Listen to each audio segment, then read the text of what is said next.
सध्या तरुणांना नोकरी नाही, शेतीमालाला हमीभाव नाही, कोणतेही उत्पन्न नाही.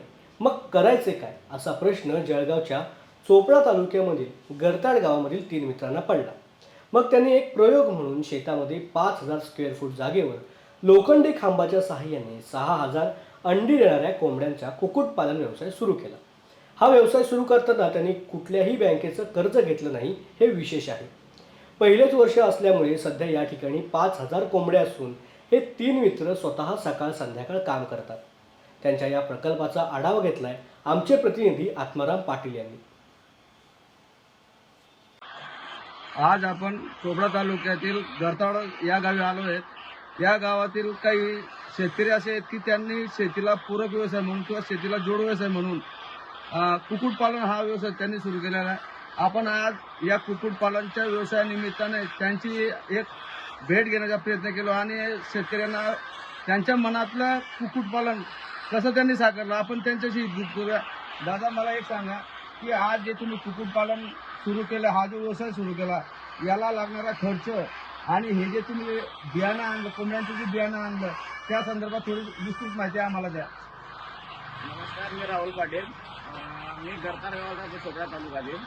तर त्रिमूर्ती लेअर पोल्ट्री फार्म म्हणून आमचे हे शेड चालू आहे. आता हे शेड 5,000 स्क्वेअर फूटमधील गरताड गावाबाहेरून 1.5 किलोमीटर अंतरावरती आहे. या शेडला पूर्ण खर्च साधारणतः 50 लाखापर्यंत पूर्ण खर्च लागलेला आहे.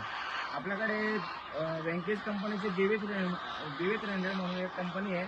त्या कंपनीचे 5,000 पक्षी आहेत आणि हे पक्षी डेलीप्रमाणे आपल्याला साधारणतः 96% प्रमाणे आता अंडे आपल्याला देत आहेत. हा जो तुम्ही कुक्कुटपालनचा व्यवसाय सुरू केला आहे, दिवसातनं किती अंडे किती नग उत्पन्न निघतं आणि यांना जो खाद्य लागतं, तर या एकूण टोटल खर्च नफा वजा जाता आपल्याला काही याच्यातनं सोर्स जास्त मिळतो का? तसं पाहायला गेलं तर आपल्याकडे 5,000 पक्ष्यांच्या हिशोबाने एका पक्षाला 115 ग्रॅम प्रमाणे खाद्य लागतं. तर आजच्या बाजारभावाच्या हिशोबाने आपण हिशोब केला तर खाद्याच्या किमती आहे तरी 3,050 रुपये. तर एका पक्षाला साधारणतः 3.5 रुपये खर्च लागतो. तर उत्पन्न त्यामध्ये हिशोब केला तर त्यातील आपल्याला 96% हिशोबाने आपल्याकडे 28 अंडी एका दिवसाला निघत आहेत. तर सध्या हिवाळ्याच्या थंडीमुळे भाव तेजीमध्ये असल्यामुळे आपल्याला भाव चांगल्या पद्धतीने मिळत आहे. तर सध्या आपल्याला प्रॉफिट चांगल्या पद्धतीने मिळत आहे आतापर्यंत.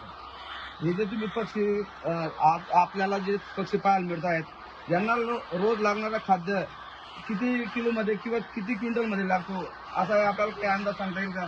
एका दिवसाला आपण 6 क्विंटलपर्यंत खाद्य वापरतो. जी 50 किलोची एक बॅग असते, तर ते आपण 12 गुणी एका दिवसाला पण टाकत असतो. जर खरं जर पाहायला गेलं तर प्रत्येक शेतकऱ्याने शेतीला पूरक व्यवसाय, जोड व्यवसाय जर असाच सुरू केला तर एक दिवस नक्कीच शेतकरी कुठेतरी शेतीतून वर निघाल्याशिवाय राहणार नाही. कॅमेरामॅन राहुल पाटीलसह न्यूज अनकट, चोपडा.